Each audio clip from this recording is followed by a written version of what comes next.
ಕಿಕ್ಕಾಟ ನಡೀತಾನೆ ಇದೆ. ಇದೀಗ ಪ್ರಧಾನಿ ಮೋದಿಗೆ ಅಸಾದುದ್ದೀನ್ ಓವೈಸಿ ನೇರ ಧಮಕಿ ಮತ್ತು ಸವಾಲ್ ಹಾಕಿದ್ದಾರೆ. ಹೈದರಾಬಾದ್ಗೆ ಬಂದು ನೋಡಿ ಅಂತ ಸವಾಲ್ ಹಾಕಿದ್ದಾರೆ. ಯಾಕೆ ಹಾಕಿದ್ರು, ಏನೆಲ್ಲ ಮಾತಾಡಿದ್ರು, ಬನ್ನಿ ಒಂದು ಸ್ಪೆಷಲ್ ರಿಪೋರ್ಟ್.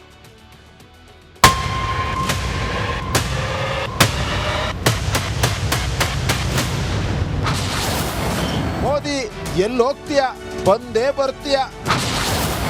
ಪ್ರಧಾನಿಗೆ ಅಸಾದುದ್ದೀನ್ ಓವೈಸಿ ಸವಾಲ್. ವಕ್ಫ್ ತಿದ್ದುಪಡಿ ಕಾನೂನು ಜಾರಿಯಾಗಿದೆ. ಯಾರೇನೇ ತಿಪ್ಪರಲಾಗ ಹಾಕಿದ್ರು ಏನು ಮಾಡೋಕ್ಕಾಗಲ್ಲ ಅಂತ ಎಲ್ಲರಿಗೂ ಕೂಡ ಗೊತ್ತೇ ಇದೆ. ಆದರೂ ಭಾರತದ ಮುಸ್ಲಿಮರ ಪಾಲಿನ ಮಸೀಹ ಅಂತ ಹೇಳಿಕೊಳ್ಳೋ ಅಸಾದುದ್ದೀನ್ ಓವೈಸಿ ಮಾತ್ರ ಮೋದಿ ವಿರುದ್ಧ ಅಬ್ಬರಿಸುತ್ತಲೇ ಇದ್ದಾರೆ. ನರೇಂದ್ರ ಮೋದಿ ಏನೇನು ಮಾಡಿದ್ರು ಗೊತ್ತಾ? बीजेपी ये समझ रही है कि उन्होंने 2014 में इख्तिदार पर आए तो पहले ट्रिपल तलाक का ऐसा कानून बनाया जो मुस्लिम खवातीन के खिलाफ बनाया। फिर उसके बाद उन्होंने CAA का कानून मजहब की बुनियाद पर बनाया। फिर उसके बाद उन्होंने UAPA के कानून को गंदे तरीके से उसको और ताकतवर बना दिया। फिर उसके बाद उन्होंने मजहब तब्दीली का कानून अपनी बीजेपी जहां पर इख्तिदार में रियासत में बनाया। फिर अब वो यूनिफॉर्म सिविल कोड बनाने की बात कर रहे हैं। योगी आदित्यनाथ ಏನ್ ಮಾಡ್ತಾರೆ ಗೊತ್ತಾ? वक्फ इवैक्यू प्रॉपर्टीज निकल गई हमारे हाथ से। 100 एकड़ जमीन है पंजाब हरियाणा में जो आज गवर्नमेंट उस पर काबिज हो चुकी है। रिपोर्ट आई कि उत्तर प्रदेश में 500 से ज्यादा वक्फ प्रॉपर्टीज को उत्तर प्रदेश की सरकार ने गवर्नमेंट की प्रॉपर्टी डिक्लेयर कर दिया। ವಕ್ಫ್ ತಿದ್ದುಪಡಿ ಬಗ್ಗೆ ಸಿಂಪಲ್ ಆಗಿ ಹೇಳಿದ ಓವೈಸಿ. अगर कोई कलेक्टर मुतवल्ली को बोलेगा कि तुम दरगाह में उर्स नहीं करना, कलेक्टर मुतवल्ली को बोलेगा कि तुम आशूर खाने में इमाम बाड़े में मजलिस नहीं करना, कलेक्टर अगर कोई मुतवल्ली मस्जिद को बोलेगा कि तुम मस्जिद में अज़ान नहीं देना, और अगर मुतवल्ली नहीं सुनेगा तो कलेक्टर उसको 6 महीने की सजा दे सकता है। यह कानून है। अभी ಮೊದಲಿನ ಕಾನೂನು ಈಗಿನ ಕಾನೂನು ಹೇಗಿದೆ? पहले कानून ये था कि अगर कोई वक्फ की प्रॉपर्टी को बेचता तो 2 साल की सजा, नॉन अवेलेबल। अब मोदी जी बोल रहे प्यारे मैं राजा हूं, तुम लूटो बेल ले लो, 6 महीने की सजा काट के आ जाओ, मैं हूं ना। ನೀವು ಟ್ಯೂಬ್ ಲೈಟ್, ನೀವು ಥಮ್ಸ್ ಅಪ್. नहीं, कोर्ट कानून कैसे बनाएगा? अरे जालिमो, सुप्रीम कोर्ट का जजमेंट कानून का मौकफ रखता है। पढ़ो, तुम लोग ट्यूब लाइट हो, तुम लोग थम्स अप हो, तुम्हारे दिमाग में एक ही बात बैठा हुआ है, नहीं मोदी है तो खुदा है। अरे खुदा था, है और रहेगा उसी का नाम। ಮೋದಿ ನೀವು ಹೈದರಾಬಾದ್ಗೆ ಬರಲೇಬೇಕು. मैं सियासतदान भी हूं और आधा वकील भी हूं, तो तुम्हारा वीडियो है मेरे पास, तुमको हैदराबाद आना पड़ेगा प्यारे। तुमको शॉपिंग कराएंगे। You want to see shopping? We'll show you shopping. ಮೋದಿಗೆ ಓವೈಸಿ ನೇರ ಸವಾಲ್ ಹಾಕಿದ್ದಾರೆ. ಅದನ್ನ ಮೋದಿ ಹೇಗೆ ಸ್ವೀಕರಿಸ್ತಾರೋ ಕಾದು ನೋಡೋಣ. News desk, republic. ಕಿಕ್ಕಾಟ ನಡೀತಾನೆ ಇದೆ. ಇದೀಗ ಪ್ರಧಾನಿ ಮೋದಿಗೆ ಅಸಾದುದ್ದೀನ್ ಓವೈಸಿ ನೇರ ಧಮಕಿ ಮತ್ತು ಸವಾಲ್ ಹಾಕಿದ್ದಾರೆ. ಹೈದರಾಬಾದ್ಗೆ ಬಂದು ನೋಡಿ ಅಂತ ಸವಾಲ್ ಹಾಕಿದ್ದಾರೆ. ಯಾಕೆ ಹಾಕಿದ್ರು, ಏನೆಲ್ಲ ಮಾತಾಡಿದ್ರು, ಬನ್ನಿ ಒಂದು ಸ್ಪೆಷಲ್ ರಿಪೋರ್ಟ್.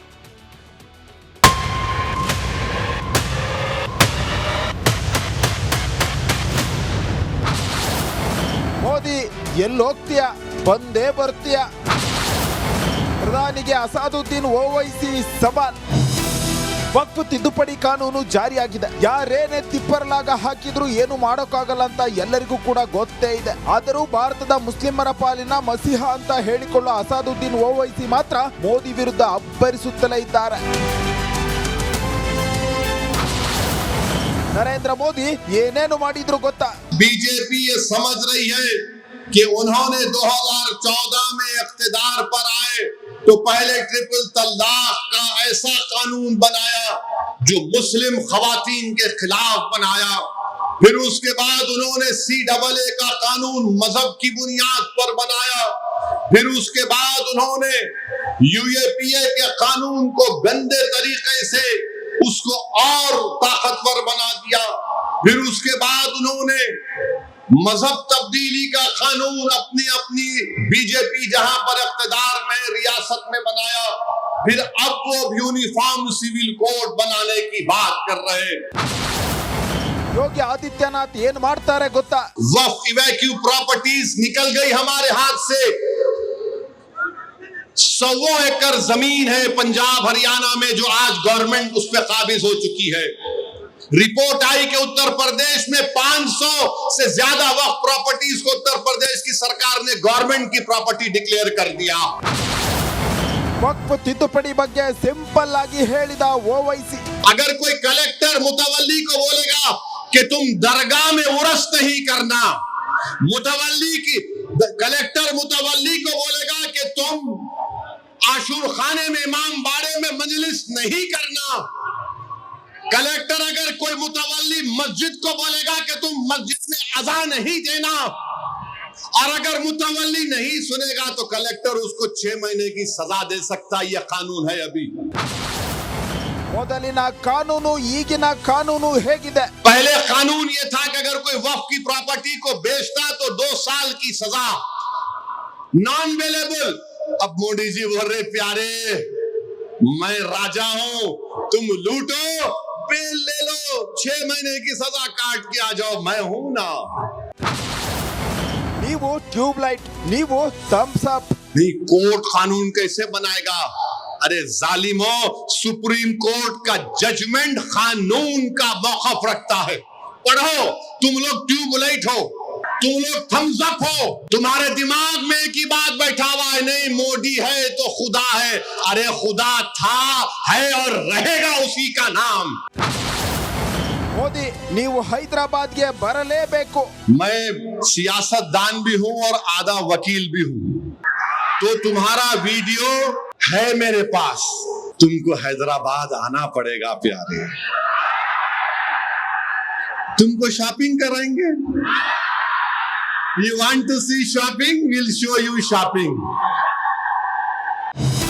ಮೋದಿಗೆ ಓವೈಸಿ ನೇರ ಸವಾಲ್ ಹಾಕಿದ್ದಾರೆ. ಅದನ್ನ ಮೋದಿ ಹೇಗೆ ಸ್ವೀಕರಿಸ್ತಾರೋ ಕಾದು ನೋಡೋಣ. News desk, Republic Kannada. ತಿಕ್ಕಾಟ ನಡೀತಾನೆ ಇದೆ. ಇದೀಗ ಪ್ರಧಾನಿ ಮೋದಿಗೆ ಅಸಾದುದ್ದೀನ್ ಓವೈಸಿ ನೇರ ಧಮಕಿ ಮತ್ತು ಸವಾಲ್ ಹಾಕಿದ್ದಾರೆ. ಹೈದರಾಬಾದ್ಗೆ ಬಂದು ನೋಡಿ ಅಂತ ಸವಾಲ್ ಹಾಕಿದ್ದಾರೆ. ಯಾಕೆ ಹಾಕಿದ್ರು, ಏನೆಲ್ಲ ಮಾತಾಡಿದ್ರು, ಬನ್ನಿ ಒಂದು ಸ್ಪೆಷಲ್ ರಿಪೋರ್ಟ್.